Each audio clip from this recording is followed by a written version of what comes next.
lecture series, Hemodynamic and Circulatory Shock.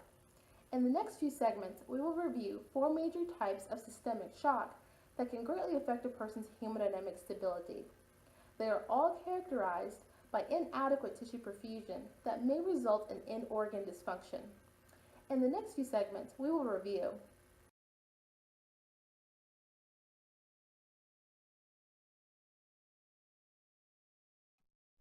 cardiogenic shock or pump failure can clinically be defined as a decrease in cardiac output and evidenced by tissue hypoxia in the presence of adequate intravascular volume.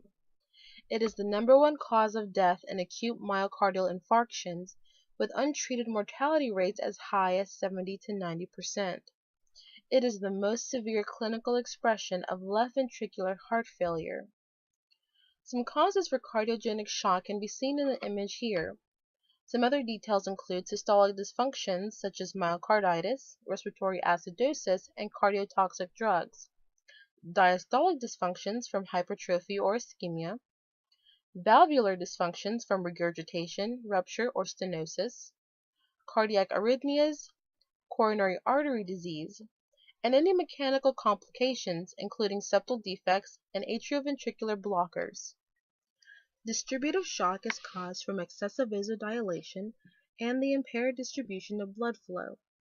It is the leading cause of non-cardiac death in intensive care units, especially with the aging population. The American College of Chest Physicians and the Society of Critical Care Medicine Consensus Conference Committee define distributive shock systemic inflammatory response syndrome as any two of these 4 criteria: a core body temperature greater than 100 degrees Fahrenheit or less than 96.8 degrees Fahrenheit, a heart rate greater than 90 beats per minute, a respiratory rate greater than 20 breaths per minute, or a PaCO2 greater than 32 millimeters of mercury, or a white blood cell count greater than 12,000 or less than 4,000, or having a content greater than 10% of immature forms of those white blood cell count. Causes for distributive shock include many systemic inflammatory responses from incidences of burns, infections, pancreatitis, toxic shock syndrome, anaphylaxis, toxins, insect bites, heavy metal poisoning, Addisonian crisis, liver failure, or neurogenic shock from spine or brain injuries.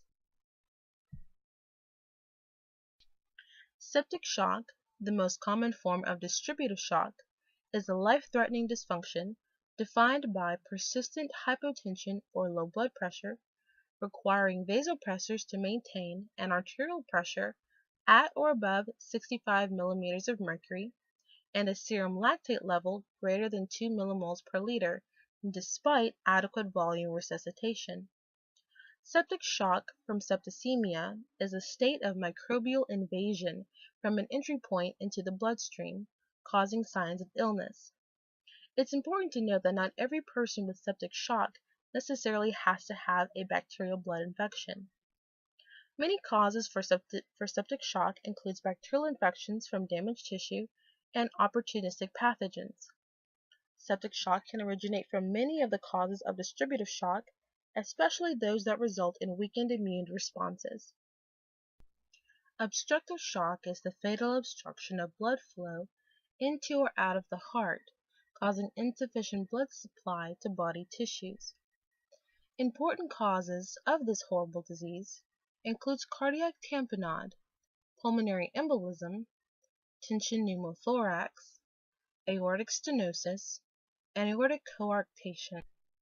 For each type of shock, we will further discuss the following aspects: main patient assessments, hemodynamic monitoring and pressures, pharmacologic options, as well as the arterial blood gas anomalies for these shock syndromes, and our possible mechanical ventilation options.